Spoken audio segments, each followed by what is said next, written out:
जय हिंद दोस्तों। आज बात करेंगे इकोनॉमिक्स कक्षा 12वीं चैप्टर 1 जिसका नाम है परिचय। और आज इस वीडियो में आप सबके लिए VBI ऑब्जेक्टिव क्वेश्चन लाए हैं जो कि आपके बोर्ड एग्जाम के लिए बहुत इंपॉर्टेंट है।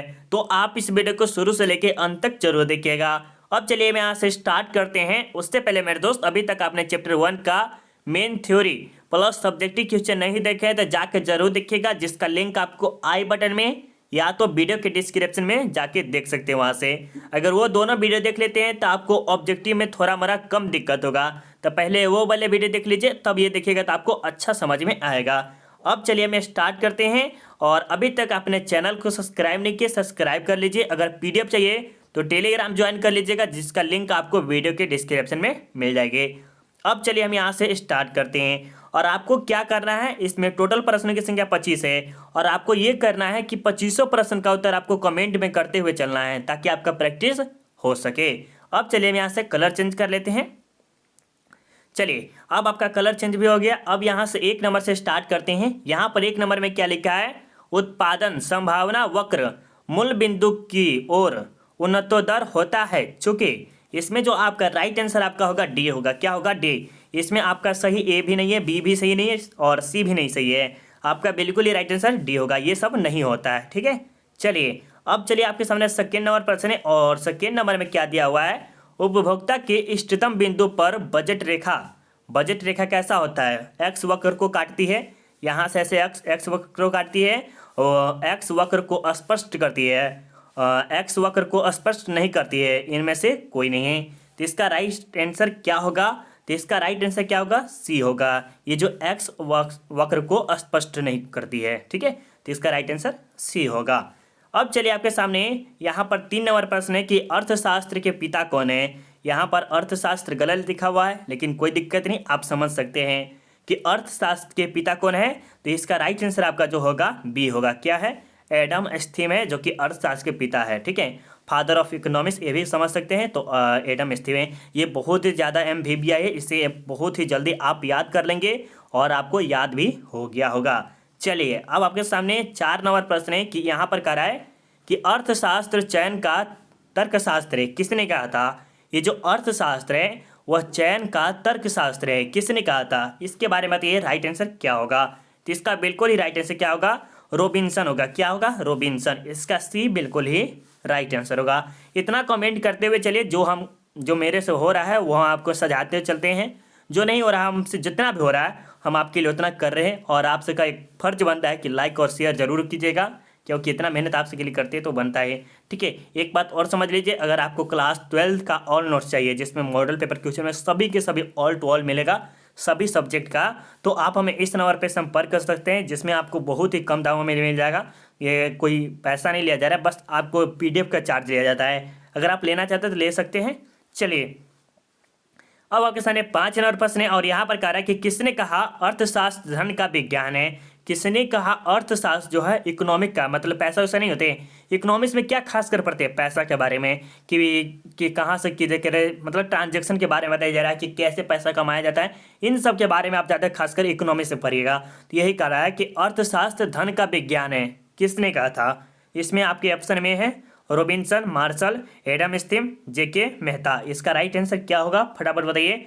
तो इसका बिल्कुल ही राइट आंसर क्या होगा मेरे दोस्त, बहुत अच्छा। इसका जो राइट आंसर होगा एडम स्मिथ होगा। क्या होगा, एडम स्मिथ। सी इसका बिल्कुल ही राइट आंसर होगा।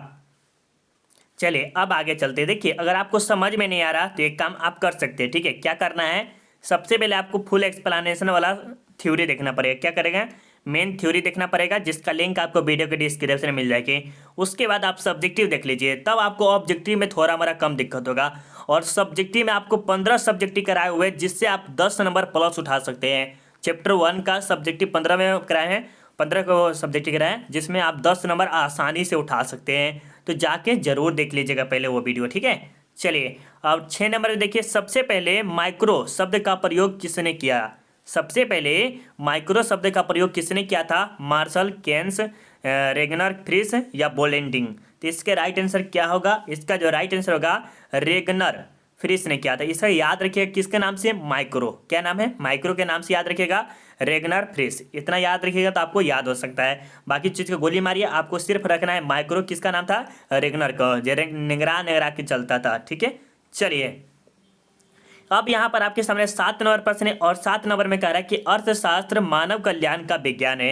ये जो अर्थशास्त्र है, पैसा किस लिए होता है, मानव के कल्याण के लिए, उसका सुख समृद्धि जी सके, इसीलिए पैसा है। तो यह किसका कथन है, इसके बारे में बताना है। Robinson, Marshall, Adam Smith, Ricardo. तो इसका राइट आंसर क्या होगा, इसके बारे में बताइए क्या राइट आंसर होगा 7 नंबर प्रश्न का। तो इसका बिल्कुल ही राइट आंसर आपसे कहा रहा है क्या, रॉबिन्सन के द्वारा कहा गया था। कि जो रॉबिन्सन मानव कल्याण है किसके द्वारा कहा गया था, रॉबिन्सन के द्वारा। एक बार फिर से ये प्रश्न समझिए कि अर्थशास्त्र मानव कल्याण का विज्ञान है, क्या है, अर्थशास्त्र मानव कल्याण का विज्ञान है, किसके द्वारा कहा गया था, तो रॉबिन्सन के द्वारा कहा गया था। ठीक है, चलिए अब आपके सामने 8 नंबर प्रश्न है और यहाँ पर कह रहा है कि अर्थशास्त्र विज्ञान एवं कला दोनों है। अर्थशास्त्र विज्ञान एवं कला दोनों है, किसने कहा था, अर्थशास्त्र जो विज्ञान भी है और कला भी है। ये जो पैसा कमाना है एक साइंस भी है और ये क्या है, एक आर्ट भी है। तो कैसे कमा सकते हैं इसके बारे में, तो ये कौन कहे थे, मार्शल, रॉबिन्सन, जेके मेहता, कैनन। तो इसके बारे में बताइए राइट आंसर क्या होगा 8 नंबर प्रश्न का। तो ये जो आपके कहे हैं मार्शल जी ने कहे थे, इसका बिल्कुल ही राइट आंसर ये होगा।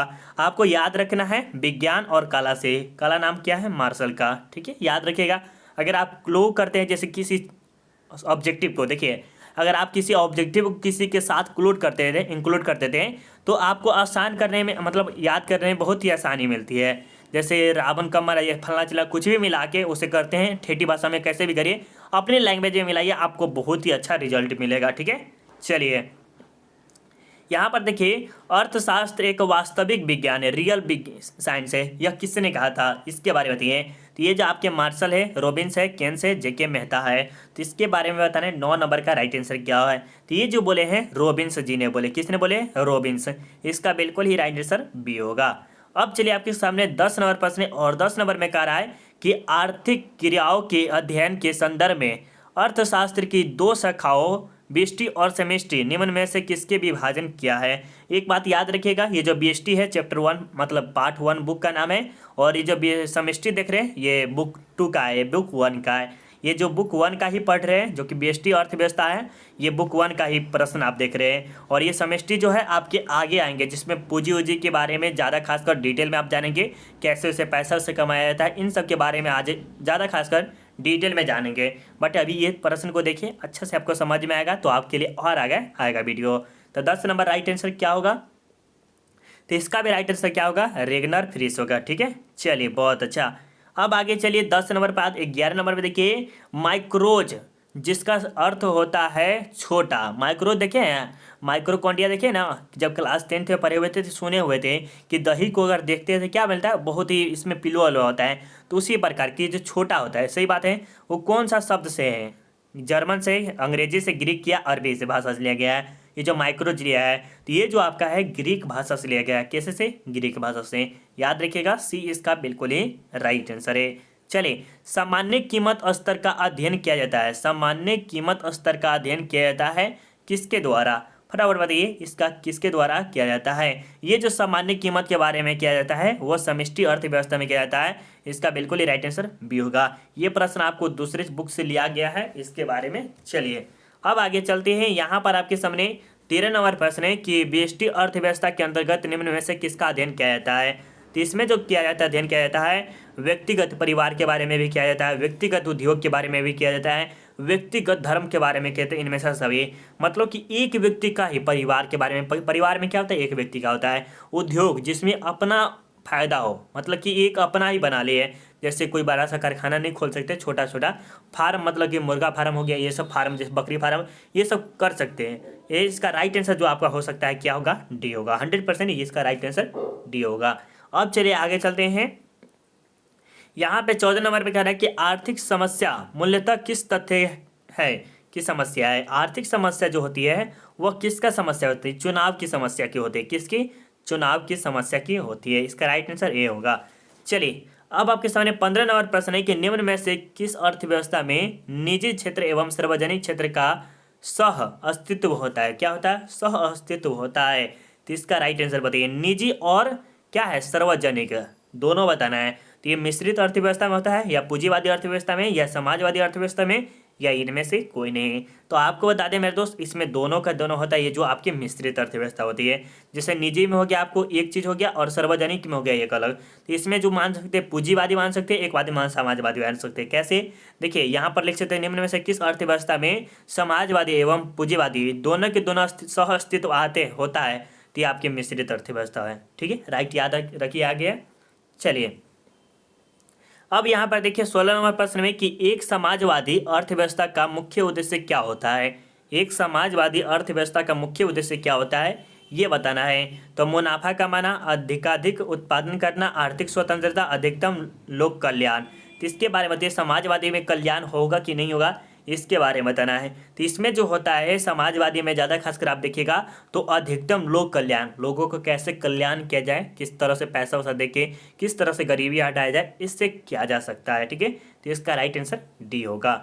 अब चलिए आपके सामने 17 नंबर प्रश्न है, और आर्थिक समस्या उत्पन्न होने के प्रमुख कारण कौन सा है। आर्थिक समस्या उत्पन्न होने के कौन से कारण है। उससे पहले मेरे दोस्त अभी तक वीडियो को लाइक नहीं किए, एक लाइक आप कर दीजिए, प्यारा सा लाइक आपके लिए बहुत ही इंपॉर्टेंट है। एक उंगली छू देने से आपका क्या होगा, एक लाइक हो सकता है। और एक लाल रंग का बटन दिख रहा होगा, कहीं दिख रहा होगा, इसे छू देंगे ना तो ये सफ़ेद हो जाता है बिल्कुल। अगर इस छू देने से आपके जीवन में थोड़ा सा परिवर्तन आ सकता है इस चैनल से। बाकी आप पे डिपेंड करता है आप करते हैं या नहीं करते हैं। ठीक है, चलिए 17 नंबर देखते हैं कि आर्थिक समस्या उत्पन्न होने के प्रमुख कारण कौन सा है।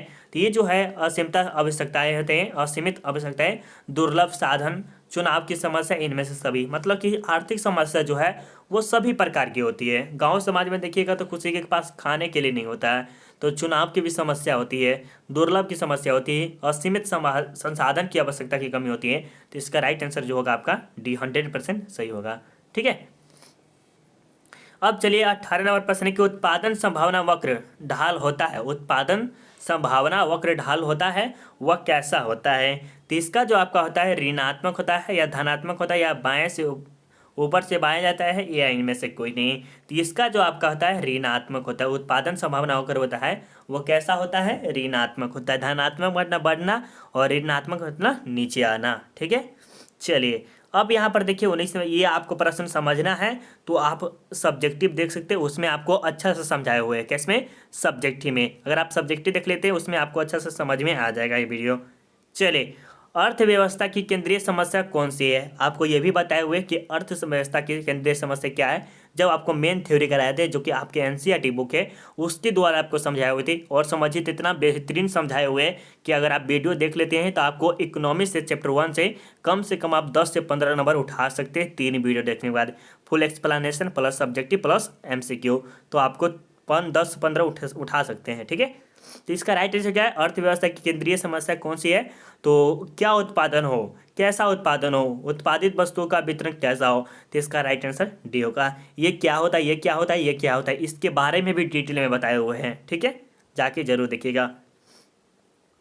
अब यहाँ पर देखिए 20 नंबर में किसने कहा अर्थशास्त्र कभी वास्तविक विज्ञान होता है और कभी आदर्श विज्ञान। आदर्श मतलब आइडियल तो होता है। तो ये कैसे किसने कहा था, फटाफट बताइए किसने कहा था मेरे दोस्त। चलिए ये जो है मार्शल फ्रेडमैन किन्स, इनमें से कोई नहीं है। तो इसका जो राइट आंसर आपका होगा मार्शल जी ने कहे हुए थे। ठीक है, याद रखिएगा, बहुत ज़्यादा इंपॉर्टेंट है। अब यहाँ पर देखिए 21 नंबर में निम्न अर्थशास्त्री में कौन कल्याणवादी विचारधारा से के नहीं है। मतलब कल्याण मतलब कि मानव का कल्याण से नहीं संबंध रखता था। तो ये जो आपका है जेबी से मार्शल बिगो कैनन। तो इसका राइट आंसर क्या होगा, जेबी से। इसका ए इसका बिल्कुल ही राइट आंसर है। चलिए 22 नंबर में अस्थाई पूंजी का उपभोग क्या है। अस्थाई पूंजी का उपभोग क्या है, इसके राइट आंसर बताइए क्या राइट आंसर होगा 22 नंबर का। तो 22 नंबर का आपका राइट आंसर क्या होगा, निवेश होगा। इसमें से डी बिल्कुल ही मत लगाइएगा, आप सोचिएगा सर डी होगा, नहीं निवेश होगा। ठीक है, चलिए अब देखिए आपके सामने 23 नंबर प्रश्न है कि द्वितीय क्षेत्र में निम्नलिखित में से कौन सा सेवाएं सम्मिलित है। ये बहुत ही ज़्यादा इंपॉर्टेंट है, इसे MBBI मान लीजिए क्योंकि ये हिस्ट्री में भी पूछता है, सॉरी ज्योग्राफी में भी पूछेगा, और प्लस आपको इकोनॉमिक्स में भी पूछेगा। इकोनॉमिक्स में और ज्योग्राफी में ज़्यादा खासकर ये प्रश्न पूछा जाता है। तो आपको कोई क्या पूछा जाता है, द्वितीय सेवा में। तो द्वितीय सेवा में जब आप क्या आते हैं, विनिर्माण आते हैं। क्या आते हैं, विनिर्माण। और जो बीमा देख रहे हैं, व्यापार देख रहे हैं, बैंकिंग देख रहे हैं, ये तृतीय सेवा में आते हैं। किसमें, तृतीय में। हम लिख दे क्या, तृतीय में आते हैं। किस में? ये तृतीय में आते हैं। और ये जो विनिर्माण देखे ये द्वितीय में आते हैं। याद रखिएगा, बहुत ज़्यादा इंपॉर्टेंट है। और ये देखिए किसके अनुसार साधनों के आवंटन की 3 मौलिक समस्याएं हैं कि कौन से 3 मौलिक समस्याएं हैं? तो ये सबसे आपके जो मौलिक समस्या है क्या है? सिमुलेशन है। तो इसका राइट आंसर सी होगा। और अभी तक चैनल को सब्सक्राइब कर लिए होंगे तो इस प्रकार होगा, बेल आइकन कॉल भी करिए लीजिएगा। इसमें कोई पैसा थोड़ी नहीं लग रहा है मेरे दोस्त। आपको ऑनलाइन पढ़ना है, फ्री में पढ़ना है ऑनलाइन। सिर्फ PDF का चार्ज लगता है, वो भी आप ले सकते हैं, नहीं ले सकते, कोई दिक्कत नहीं है, ठीक है। और ऐसे भी हम फ्री में भी कुछ कुछ देते हैं। ऐसा नहीं कि PDF अगर आप चैनल सब्सक्राइब किए रहिएगा, टेलीग्राम ज्वाइन किए रहिएगा तो आपको PDF हम देते हैं हमेशा, ऐसा नहीं कि नहीं देते हैं। किस अर्थव्यवस्था में कीमत यंत्र के आधार पर निर्णय लिए जाते हैं? किस अर्थव्यवस्था में कीमत यंत्र के आधार पर निर्णय लिए जाते हैं? कीमत यंत्र तो किसके आधार पर लिया जाता है? पूंजीवादी के आधार पर। जिसके पास पैसा है वही कुछ कर सकता है जीवन में और आगे भी। ऐसा का देखिए, मानव के जैसे है ना, सबसे इम्पोर्टेंट लगता है पैसा। अगर आपके पास पैसा है तो बहुत चीज़ कर सकते हैं, नहीं है तो थोड़ा मोड़ा ऐसा नहीं कहते कि पैसा ही सबसे इंपॉर्टेंट है, बट पैसा होना बहुत ज़रूरी है, ठीक है। चलिए, अगर आपको PDF चाहिए तो टेलीग्राम ज्वाइन कर लीजिएगा, जिसका लिंक आपको मिल ही जाएगा PDF की वीडियो के डिस्क्रिप्शन में। हाँ, अगर आपके कोई भाई बहन कोई भी क्लास 10th में पढ़ते हैं, कोई भी क्लास 10th में पढ़ते हैं तो आर्टिक सेल्फ स्टडी के बारे में ज़रूर बताइएगा। वीडियो कैसा लगा, आपके 25 में कितना सही हुआ है, आप हमें ज़रूर कमेंट करके बताइएगा। ऐसा ही चैप्टर 2 चाहिए कि नहीं चाहिए, main theory plus subjective plus objective चाहिए या नहीं चाहिए, ये भी कमेंट करके बताइएगा। चलते हैं, मिलते हैं अगले वीडियो में। अभी के लिए बाय बाय। Bye bye.